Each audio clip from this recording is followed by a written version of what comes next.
patient with schizophrenia refuses to leave his room for dinner.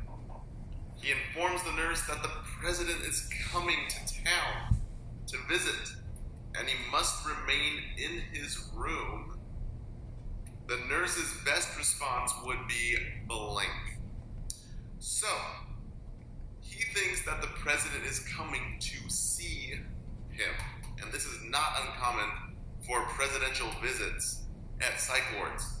The last time Santa Claus was there, the Easter Bunny, and a bunch of characters. Well, at least our patients thought they were coming. This is what's called a delusion. A delusion is way different than a hallucination. Hallucination is your patient experiencing something. In terms of, let's say, they think that there's spiders all over their body. That's an hallucination. They think it's actually happening right now, or they see something.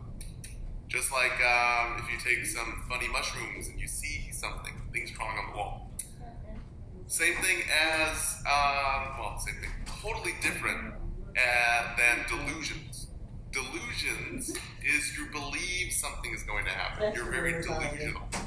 Oh, okay. When you say that you're probably going to get all A's in nursing school, that's a delusion. You're kidding.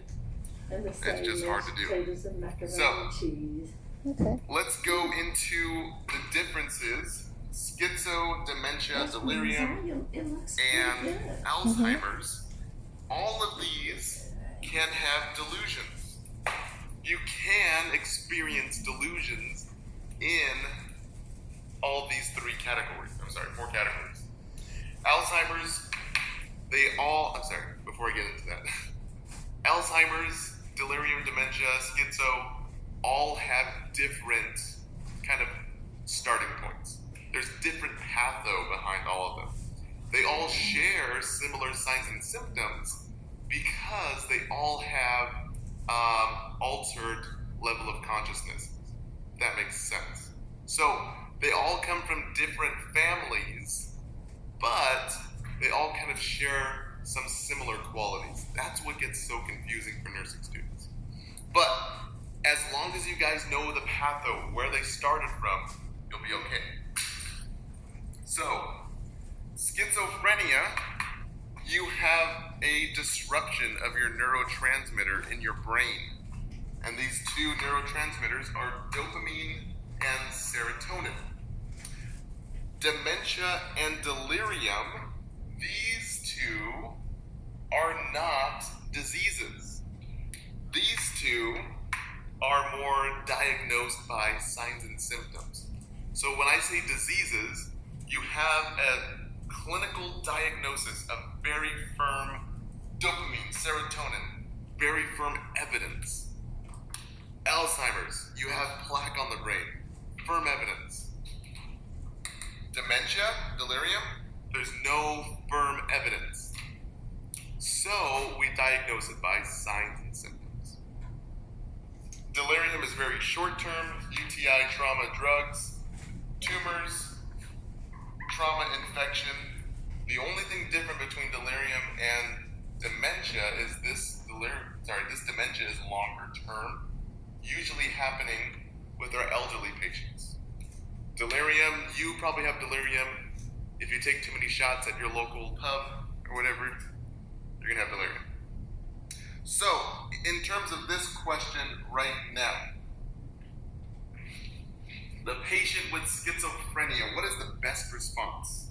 Our best response with anyone with delusions is to redirect them to reality, reorient them to the task at hand.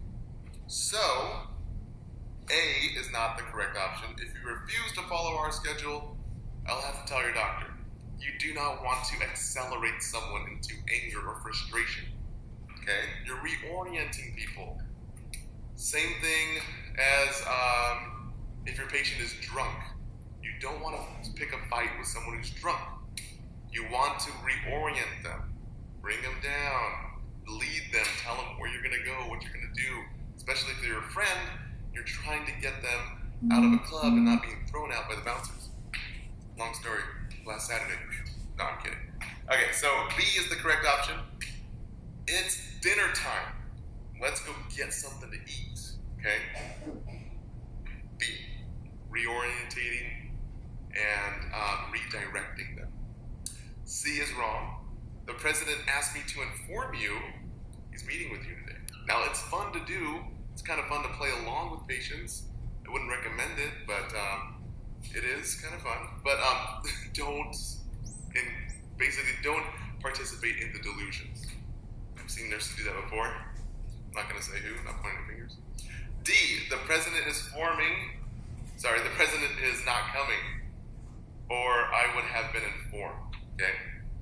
So redirect them, reorient them to reality, but try not to pick a fight with your patients. Let's go on to the next question.